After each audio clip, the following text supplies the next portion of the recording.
Bismillahirrahmanirrahim.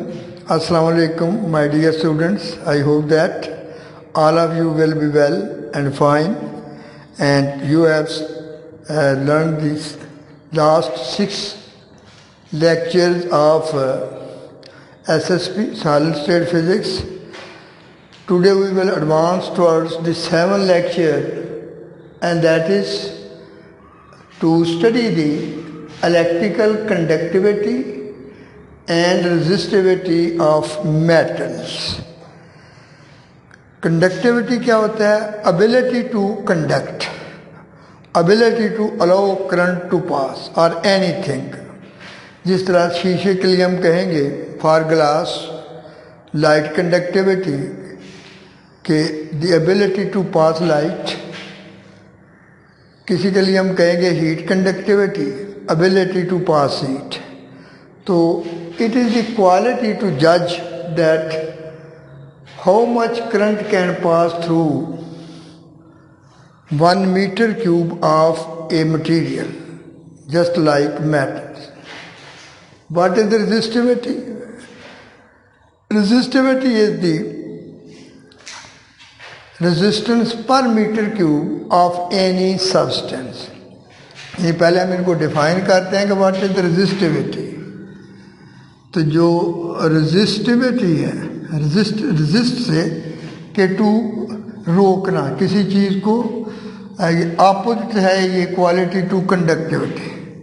तो resistivity जो है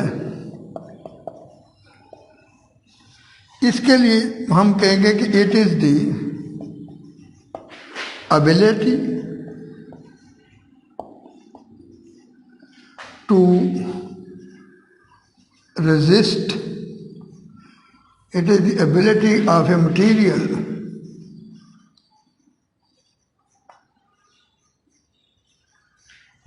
to resist current, to resist current. यानी कि जब उसमें से करंट पास करने की कोशिश करे उस मटेरियल में, तो वो उसको रोकने की कितनी सलाहियत रखता है. जैसे वुड है, रबर है, ग्लास है, हम कहेंगे कि इनकी जो रेजिस्टिविटी है वो बहुत ज़्यादा है, मेटल की बहुत कम है. ये इसकी क्वालिटेटिव डेफिनेशन है. ये जो अभी डेफिनेशन की है, ये कौन सी डेफिनेशन है? क्वालिटेटिव. यानी इसका मतलब ये है कि इससे हमने ये तो कह दिया कि ये उसकी ये सलाहियत है, लेकिन इससे हम उसकी कीमत मालूम नहीं कर सकते. जो कीमत मालूम करने के लिए इसकी डेफिनेशन है उसको कहेंगे क्वांटिटेटिव. क्योंकि फिजिक्स में हमेशा 2 डेफिनेशन होती हैं, एक उसकी सिर्फ सलाहियत को शो करने के लिए और एक कीमत. क्वालिटेटिव में क्या किया साइंसदानों ने कि हर मटेरियल का 1 मीटर क्यूब का ब्लॉक बनाया. इस सूरत में भी हो सकता है कि ऐसा ब्लॉक जिसकी लेंथ, विड्थ, हाइट सारी 1 मीटर हो. तो इसको हम अब किसी भी साइड पर पोटेंशियल अप्लाई करेंगे, इधर करें या किसी 2 अपोजिट फेस के दरमियान, तो करंट को 1 मीटर इसमें से गुजरना पड़ेगा, यानी फासला तय करना पड़ेगा. तो ये 1 मीटर का क्यूब बना के फिर उन्होंने यहाँ ओहम मीटर लगाया. ओहम मीटर जो कि रेजिस्टेंस नोट करता है, और हर मटेरियल की रेजिस्टिविटी जो थी वो नोट की कि इसकी डेफिनेशन फिर हमने ये करेंगे क्वांटिटेटिव कि it is the resistance of 1 metre cube, it is the resistance of 1 cubic metre. 1 metre cube कह लें, 1 मीटर क्यूब या cube 1 metre cube of a material.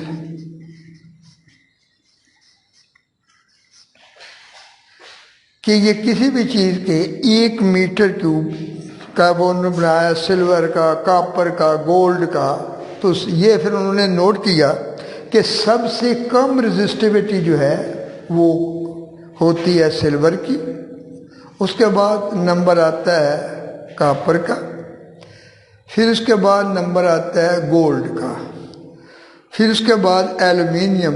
ये इनकी रेजिस्टिविटी बहुत कम है, इतनी कम है कि हम उनको नेगलेक्ट कर सकते हैं। इन 4 यानी कह लें कि जो मटीरियल है, सबसे कम सिल्वर, उससे नंबर 2 कम, फिर अपना आ जाएगा गोल्ड, फिर कॉपर, फिर एल्युमिनियम। इसीलिए आप देखें कि जो कंप्यूटर की हमारी वायरिंग होती है वो प्रिंटेड, वो सफ़ेद जो नज़र आती है, वो सबसे जिसकी कम रेजिस्टिविटी होती है किसकी? सिल्वर की। वो सफ़ेद वो सिल्वर एजी। इनको हम मटीरियल को हम कनेक्टिंग वायर के तौर पर इस्तेमाल कर सकते हैं ताकि करंट के बहाव में कोई रुकावट ना आए। दूसरा आपने देखा गोल्ड, यहाँ भी आपने देखा कि कोई बहुत ही कीमती घड़ियाँ जो होती हैं राडो वगैरह, या हमारा वो जो डिटेक्टर होता है डायोड, उसमें हम हमेशा जो टांके लगाते हैं, जो जॉइंट करते हैं, वो गोल्ड के होते हैं क्योंकि इसकी रेजिस्टेंस उससे कम है, यानी उससे तो ज़्यादा है लेकिन बाकी से कम है। तीसरा कॉपर। तो आपने देखा होगा कि भाई जितने भी ये जो आपकी वायरिंग होती है आम घरों में या इसमें, ये होती है कॉपर की। 4th नंबर पर एल्युमिनियम, जो कि ये कह लें कि आपकी जो वापडा की ये ऊपर तारे हैं यानी खंभों के ऊपर, वो एल्युमिनियम की है। तो ये 4 मेटल्स हैं, मैंने तरतीबवार इनकी रेजिस्टिविटी लिख दी है कि इनकी रेजिस्टिविटी जो है वो क्या होती है और किस रेंज में, 10⁻⁻7 मीटर क्यूब। इसके बाद बैड कंडक्टर आ जाते हैं, यानी यूरिका आ जाता है, फिर आ जाता है ये स्टील आ जाती है। उन मटेरियल की जो होती है, यानी वो टंगस्टन आ जाता है जिसके बल्ब के फिलामेंट बनते हैं, उनकी रेजिस्टिविटी इतनी ज़्यादा होती है कि उनकी वायरों में जब करंट गुजरता है तो वो बहुत ज़्यादा हीट और लाइट पैदा करती हैं, जैसे बल्ब का फिलामेंट, हीटर का फिलामेंट। और जो बाकी हैं आपका वुड, प्लास्टिक, रबर, इनकी तो इतनी ज़्यादा है कि इनमें करंट गुजर ही नहीं सकता और इनको हम फिर नॉन कंडक्टर कह देते हैं और इंसुलेटर के तौर पे इनको इस्तेमाल करते हैं। तो ये जो रेजिस्टिविटी है ये 2 फैक्टर पे डिपेंड करती है, एक नेचर पे और एक टेम्परेचर पे। इसकी जो डिपेंडेंस है वो 2 फैक्टर पे होती है। डिपेंडेंस,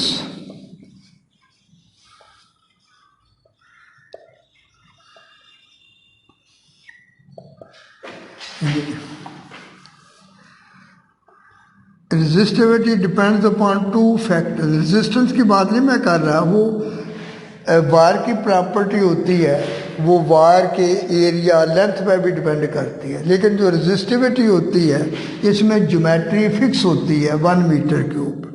तो हम कहेंगे कि जो रेजिस्टिविटी है it depends upon 2 factors. It depends upon 2 factors. Number 1, nature of material.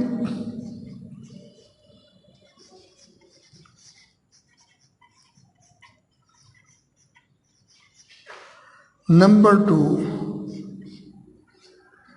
temperature. Nature पे जो डिपेंड करती है वो हम कैसे देखते हैं कि कहाँ ज़्यादा है, वो हम 0 केल्विन पे फर्मी इलेक्ट्रॉन की मालूम करते हैं तादाद के, किसी भी मेटल में फर्मी लेवल कितना है और कितनी उसमें एनर्जी स्टेट पाई जाती है, कितने उसमें फ्री इलेक्ट्रॉन होते हैं 0 केल्विन पे। जिसमें जितने ज़्यादा फ्री इलेक्ट्रॉन होंगे उतना वो ज़्यादा यानी कंडक्टर होगा और रेजिस्टिविटी उतनी कम होगी। टेम्परेचर जो है, अभी आपने कल देखा कि जब हम किसी भी हीट करते हैं मेटल को, तो कल पढ़ा था कि उसके इलेक्ट्रॉन जंप करते हैं from lower orbit to higher orbit, from field orbit to Fermi level.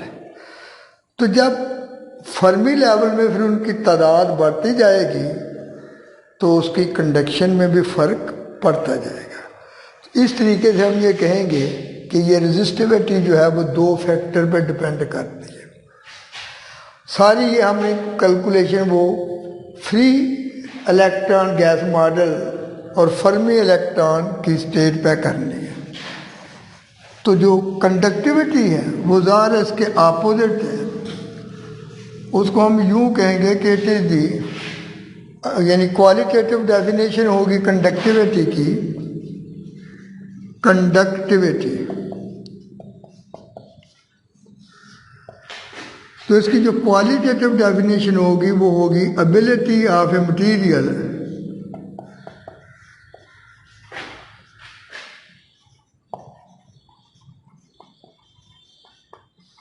To allow current to pass, to allow current to pass। और जो इसकी क्वांटिटेटिव डेफिनेशन होगी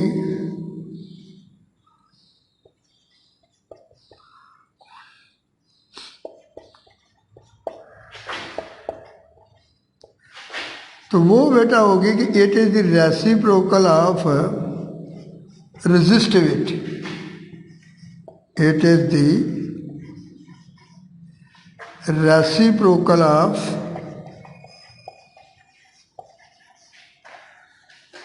resistivity।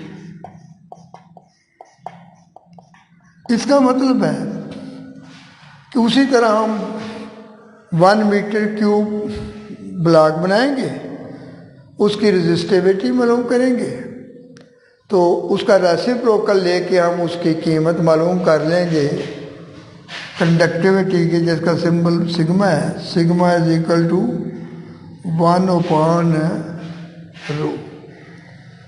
या जो एक्सप्रेशन ड्राइव करेंगे हम रो की, उसके अपोजिट जो होगा एक की निकाल के जो भी पहले कैलकुलेट करें, चाहे रो की या सिग्मा की, उसके अपोजिट जो एक्सप्रेशन होगी वो इसकी होगी दूसरे की। अगर कंडक्टिविटी मालूम कर लिया तो उसका रेसिप्रोकल एक रेजिस्टिविटी की एक्सप्रेशन निकल आएगी। अगर रेजिस्टिविटी एक्सप्रेशन पहले ड्राइव कर ली है तो उसका रेसिप्रोकल लेके कंडक्टिविटी की इक्वेशन हो जाएगी। रेजिस्टिविटी के यूनिट होते हैं दैट इज इक्वल टू, क्या लिखेंगे रेजिस्टिविटी के यूनिट यानी ओहम मीटर, ओहम मीटर, ये रेजिस्टिविटी के रो यूनिट ऑफ रो जो है, और दूसरे जो है वो इसका इन्वर्स हो जाएंगे। फिर लिख लें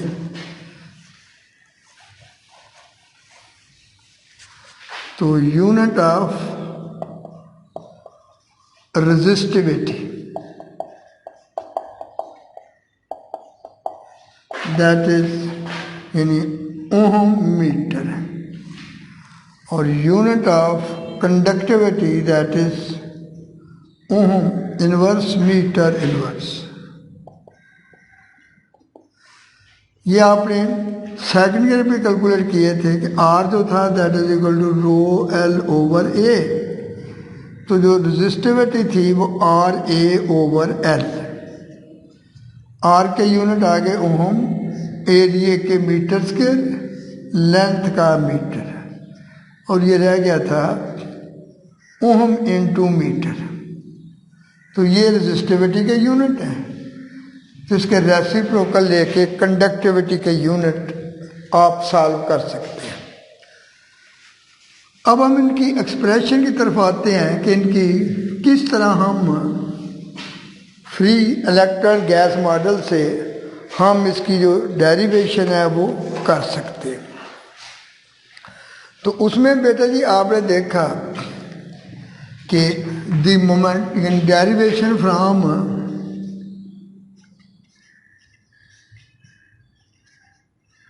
of expression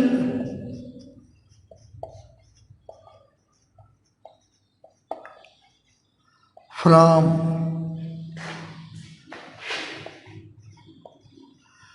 free electron gas model,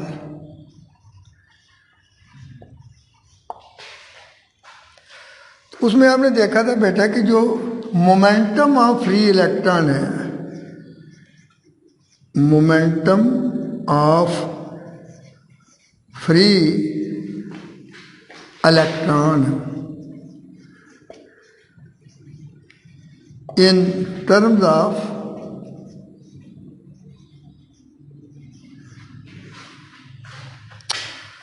wave vector की, वेव वेक्टर की,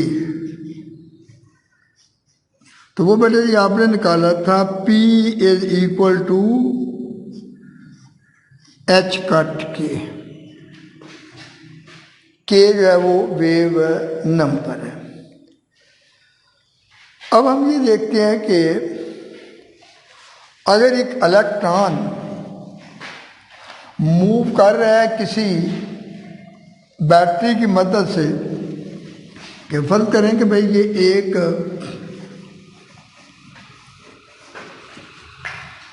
मेटल की वायर है,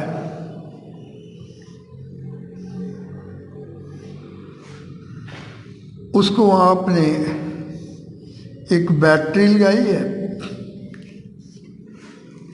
उसके अंदर जो फ्री इलेक्ट्रॉन है गैस की सूरत में, वो यानी इसका ये फेस पॉजिटिव हो जाएगा, ये नेगेटिव हो जाएगा। तो अंदर जो फ्री इलेक्ट्रॉन है ये उसको रिपेल करेगा, ये अट्रैक्ट करेगा और वो मूव करना शुरू कर देंगे this under the electric field. जब ये दोनों फेसेस चार्ज हो जाएंगे तो इसके अंदर एक इलेक्ट्रिक फील्ड पैदा होगा जो कि इन इलेक्ट्रॉनों पे एक फोर्स अप्लाई करेगा, जिसकी वजह से वो मूव करना शुरू कर देंगे। अब हम देखते हैं कि वो फोर्स कितनी होगी। उसके लिए हम वो इस्तेमाल करते हैं, दैट इज लोरेंस फार्मूला। हाँ जी, तो आपको पता है कि when an electron, when A charge particle moves, when A charge particle moves in an electromagnetic field, in an electromagnetic field, तो उस पर जो फोर्स होगी, force on it is given by, force on it is given by किससे,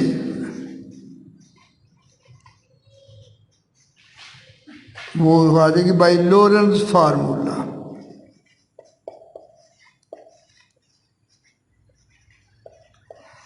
अब Lorentz formula आपने inter में पढ़ा था, वो क्या है कि ये जो फोर्स होगी that is equal to q with in bracket electric field plus Q into V cross B, where B जो है that is a magnetic field.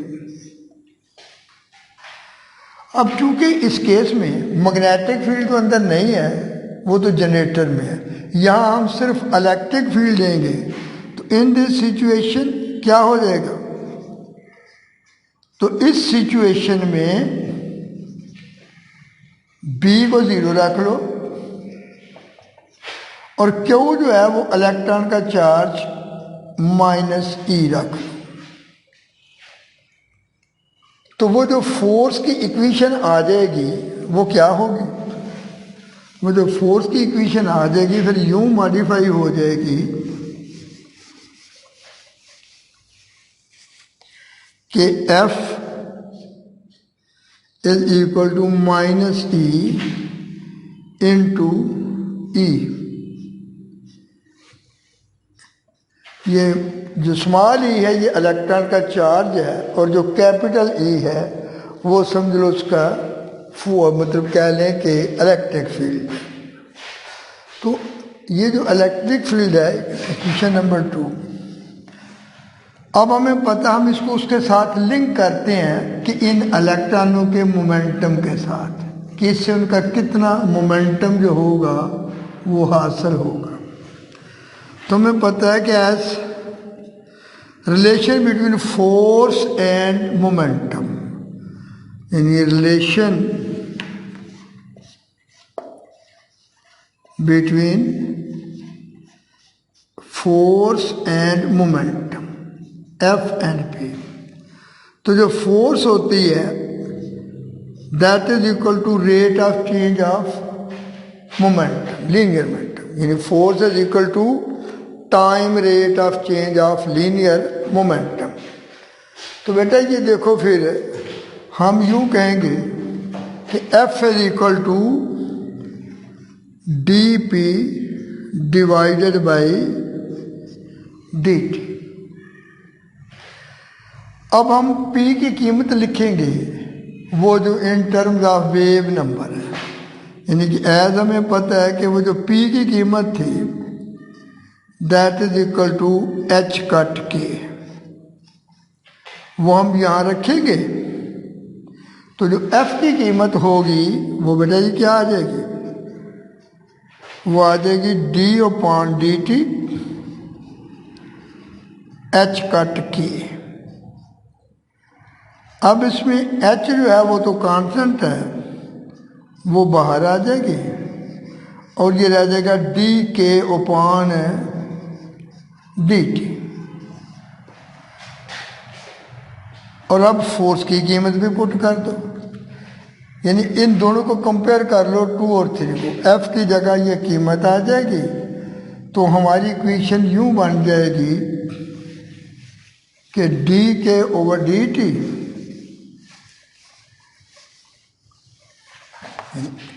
H cut into D K upon D T equal to minus E into ई।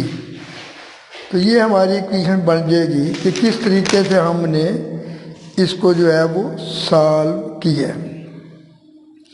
या यहाँ से हम के की कीमत जो है वो मालूम करेंगे कि के की कीमत जो है वो क्या आ गई, या डिफ्रेंशिएट करें तो यहाँ से के की कीमत या d k is equal to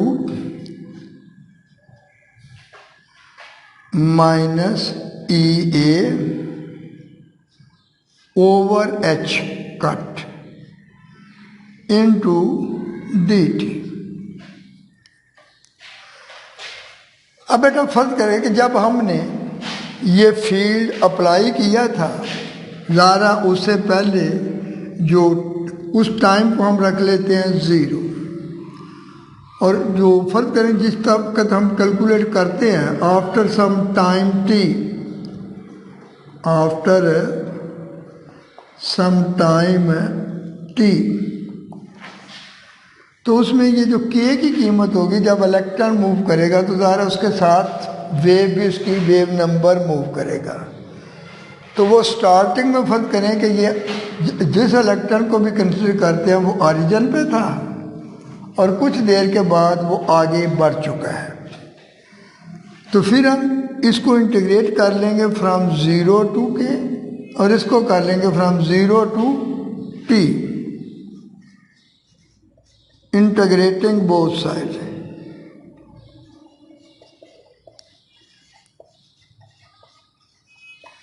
दोनों तरफ आप इंटीग्रेट करें, इधर आ जाएगा k उधर आ जाएगा minus e E divided by h cut whole into t. तो ये बेटा जिसमें के की कीमत आ जाएगी। साथ वो बना हुआ है कि वो जो पूरा एक इलेक्ट्रॉन मूव नहीं करेगा बल्कि सारे इलेक्ट्रॉन इक्वली मूव करेंगे, क्योंकि सब पे एक जितनी फोर्स और एक जितना टाइम लिया है। इसका मतलब है कि अगर हम वो कंसिडर करेंगे पूरा ऑर्बिट या फर्मी स्फीयर, तो इस टी टाइम में सारा ऑरिजिन से आगे मूव कर जाएगा, क्योंकि सारे इलेक्ट्रॉन जो है वो इक्वली डिस्टेंस तय करते हैं। ठीक, वो फिगर में जो है वो शो कर दिया गया है। तो अब बेटा जी इसके बाद हमने ये देखना ये है कि भाई इन इलेक्ट्रॉनों की वेलोसिटी जो होगी वो क्या होगी। इतनी देर के बाद ये इलेक्ट्रॉनों की वेलोसिटी क्या होगी, क्योंकि कंडक्टिविटी के लिए वेलोसिटी का और नंबर ऑफ इलेक्ट्रॉन का मालूम होना ज़रूरी है। तभी हम देखेंगे जितनी हाई वेलोसिटी होगी उतना ज़्यादा कंडक्टिविटी होगी, और जितने ज़्यादा फ्री इलेक्ट्रॉन होंगे वो उतना पर यूनिट टाइम ज़्यादा चार्ज फ्लो करेगा।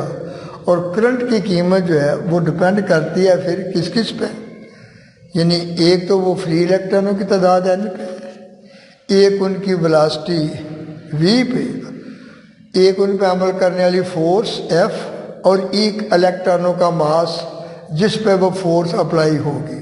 क्योंकि अगर वो चार्ज पार्टिकल और है, प्रोटॉन है, आयन है, तो जिनका मास ज़्यादा होगा उसी बैटरी की फोर्स से उनमें कम वेलोसिटी और कम कंडक्शन होगी, क्योंकि हैवी पार्टिकल को में एक्सेलरेशन कम पैदा होगा और लाइटर में ज़्यादा पैदा होगा।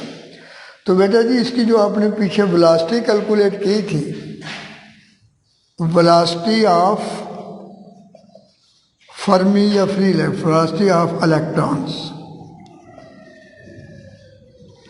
इन free electron gas, in free electron gas, तो वो बेटा V की कीमत जो थी दैट इज इक्वल टू यू में से वही P ओवर V, देखो ना P is equal to mV, तो V होता है P ओवर m, और P की कीमत यहाँ आपने निकाली थी H कट की। तो ये जो वेलोसिटी की कीमत आ गई वो आ गई फिर H cut k divided by m, where m is the mass of electron. अब इसमें जो k की कीमत है वो आपने निकाली, वो पुट कर दें। After putting value of k, after putting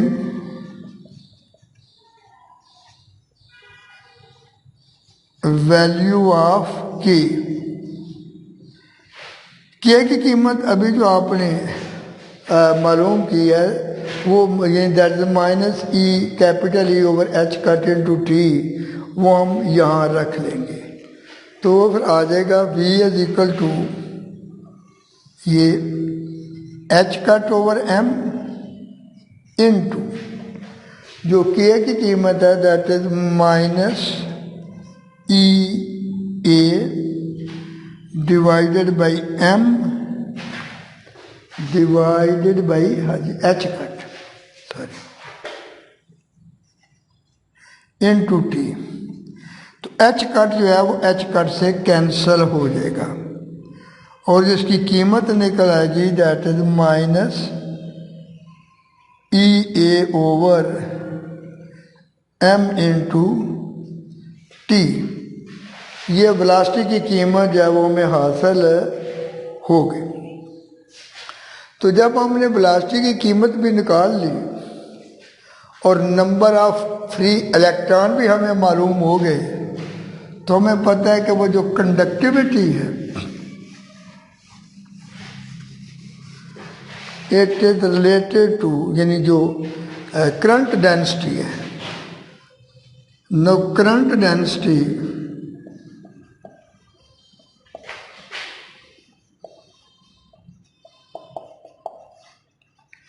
in terms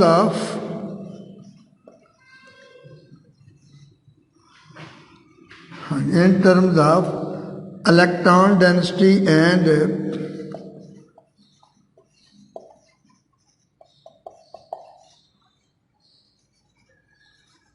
their velocity। तो वो जे की कीमत जो होती है दैट इज इक्वल टू यू में से n q v, n q v. N इसमें क्या है, नंबर ऑफ इलेक्ट्रॉन्स, और क्यू क्या है, चार्ज ऑफ जो भी ज़रा करंट पैदा कर रहा है उसका चार्ज। तो चूंकि सूरत में जो ज़र्रे हैं बेटा वो इलेक्ट्रॉन है, तो क्यू की जगह हम क्या रखेंगे, माइनस ही, और v की कीमत जो भी हमने निकाल ली है, तो हम कहेंगे कि after putting values of Q and v, तो क्यू की कीमत आ गई माइनस ही, और v की कीमत जो आपने कैलकुलेट की थी minus e over m into t. तो ये आ जाएगा माइनस और minus positive, n e square, तो ई डिवाइडेड बाई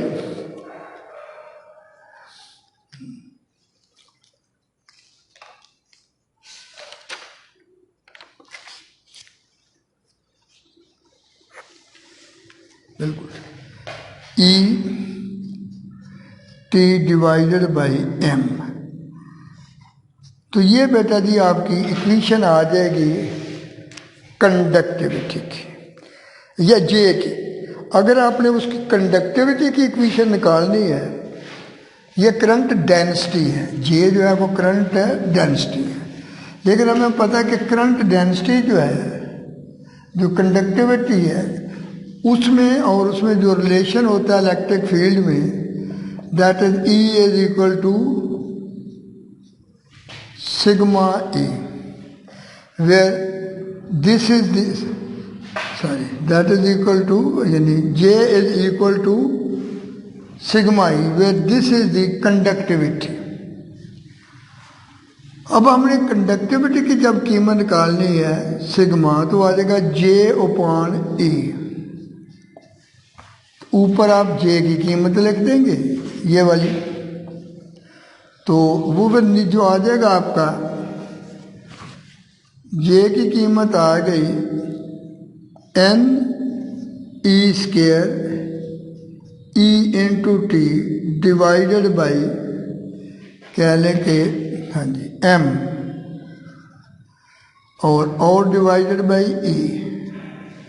अब ई जो है वो ई के साथ कैंसिल हो जाएगा, और जो सिग्मा की कीमत बचेगी वो एन ई स्क्वायर,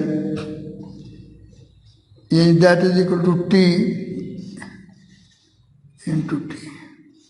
तो ये बेटा जी आपकी फाइनल इक्वेशन बन गई, that is of sigma.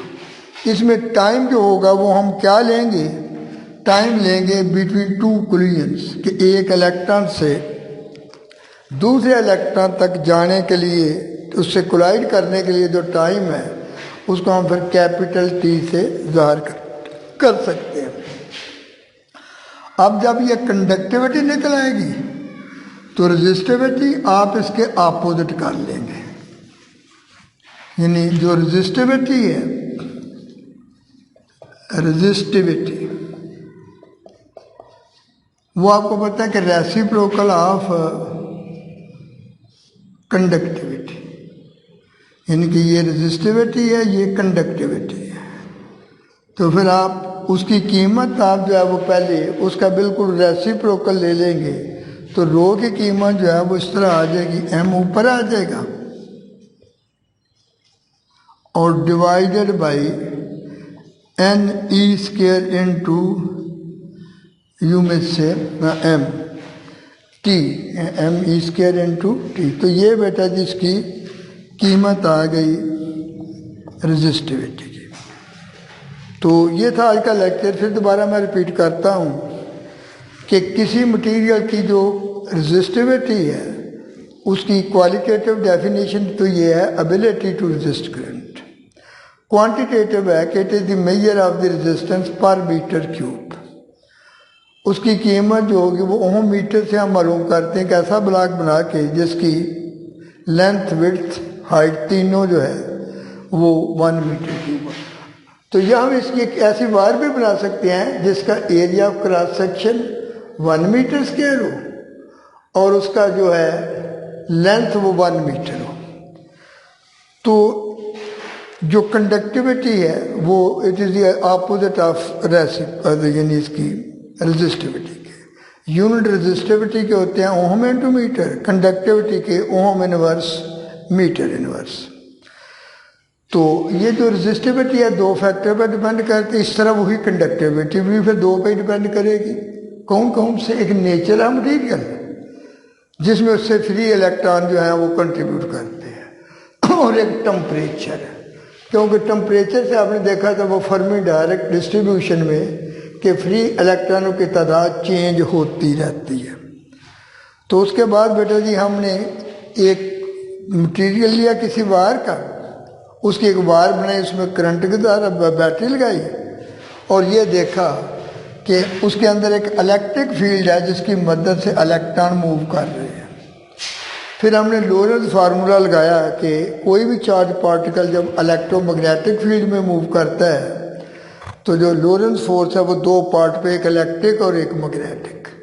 Electric आ जाएगी Q into E, capital E electric field, magnetic होती है Q into V cross B. इस सूरत में मैग्नेटिक फील्ड तो नहीं है, जब हम सिंपल बैटरी लगाते हैं तो बी 0 है और क्यू की जगह हमने इलेक्ट्रॉन का चार्ज रखा है -e और फोर्स एफ निकल आई है -e इंटू ई। फिर हमने देखे इस फोर्स से उन इलेक्ट्रॉनों में कितनी वेलोसिटी पैदा होगी। वेलोसिटी के लिए पहले हमें उनका मोमेंटम कैलकुलेट करना पड़ेगा। वो हमने पहले कैलकुलेट किया था कि इलेक्ट्रॉनों का फ्री इलेक्ट्रॉन गैस में जो मोमेंटम है पी वो एच के बराबर होता है, एच कट के। अब मोमेंटम पी जो है उसकी जगह हम रख लेंगे वो एम वी, तो वहाँ से उसकी कीमत जो होगी वो मतलब कि सारी जो फोर्स से लिंक करेंगे तो force F is equal to rate of change of momentum, F is equal to D P over D T. P की जगह हम एच कट के रखेंगे, एच कांस्टेंट है वो बाहर आ गया और वो जो मतलब उसकी फोर्स की कीमत है उसकी जगह हम -e रख लेंगे। तो यहाँ से हम इंटीग्रेट करके उसके के में जो चेंज आती है वेव कितनी मूव करती है उसके तहत वो कैलकुलेट की और बाद में हमने उसका फार्मूला लगा के कि भाई किस तरह जे की कीमत जो होती है करंट डेंसिटी की वो क्यू एन वी होती है, क्यू चार्ज होता है, N number of free electron है, वी वेलोसिटी। क्यू की जगह -e आ गया, वी की कीमत निकाली है वो भी आप वहाँ से पुट करके। इस तरह पहले कंडक्टिव निकल आएगी उसकी करंट डेंसिटी जे, और करंट डेंसिटी जे का और यानी कंडक्टिविटी का तल्लुक होता है J is equal to sigma E. इसमें सिग्मा जो है वो स्मॉल वो कंडक्टिविटी है, तो उसमें जो सिग्मा निकलेगा वो फिर आ जाएगा द जे ओवर ई। तो उसमें जे की कीमत भी रखी और फिर ई से कैंसिल होके वो निकल आएगी उसकी कंडक्टिविटी की कीमत। उसका रेसिप्रोकल लेके हमने रेजिस्टिविटी की कीमत मालूम कर ली। Thank you very much. तो बेटा जी बस 2 लेक्चर आपके रह गए हैं, इसमें एक थर्मल कंडक्टिविटी और एक उनकी रेशो मालूम करना।